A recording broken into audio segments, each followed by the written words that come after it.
अरे अरे काय झालं? कशाला रडते बेटा? सांग ना बेटा.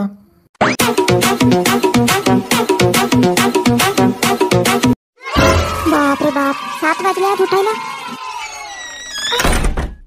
गुड मॉर्निंग गुलाबो. गुड मॉर्निंग जी. आणि हे काय हो, मला आवाज का नाही दिला? 7 वाजेपर्यंत झोपत राहिली मी. काय होते, आज संडे आहे ना, रविवार, सुट्टीचा दिवस. दररोज तर लवकर उठते ना.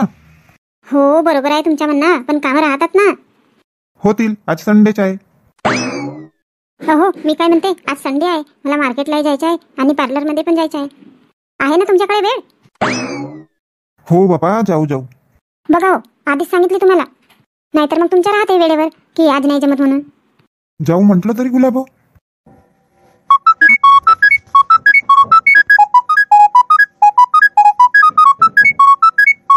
हो फोन आला ना. काय आहे तुमचा मोबाईल? रे समोर हॉलमध्ये ठेवलाय. चल पटणारे ब्रश करते, चाय बनवते आणि पटापट कामाला लागते.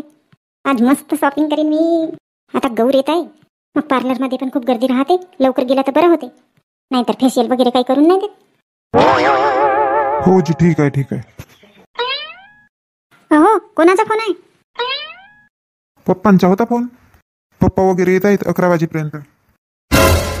काय म्हणता? आज रविवार होता तर मी चांगली प्लॅनिंग केली होती, आणि आता हे. गुलाबो, नंतर जाशील ना. आता तू लवकर स्वयंपाक वगैरे कर.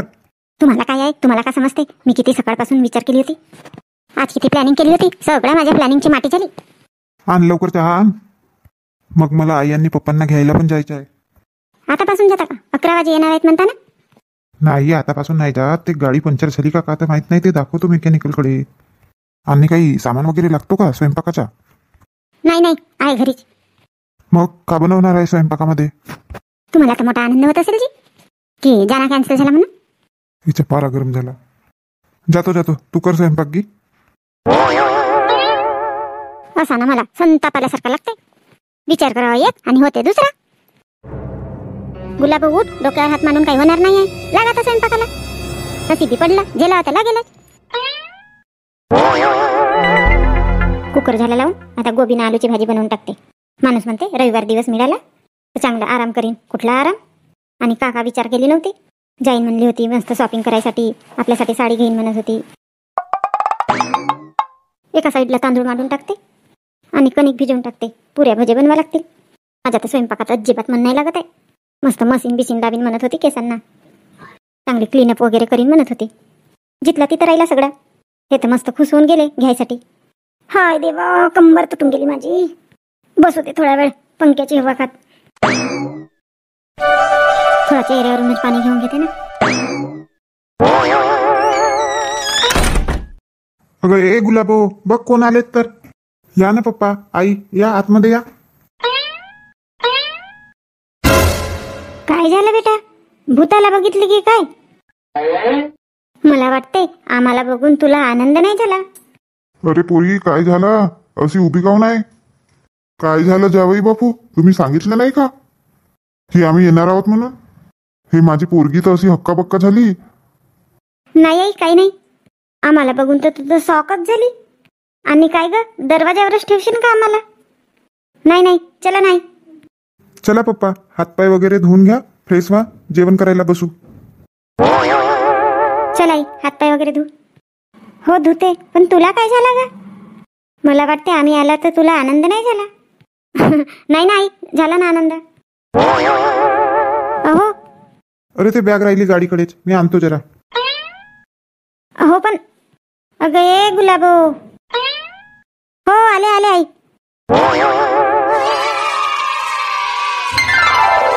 काय जावई बापू, कधी येता मग गावाकडे? आता बघू कधी येणार होते तर, सुट्ट्याच तर नाही मिळत. पण पप्पा तुम्ही तर आजच वापस जातो म्हणाले, बरोबर नाही आहे तुमच्या? येऊ ना नंतर मग.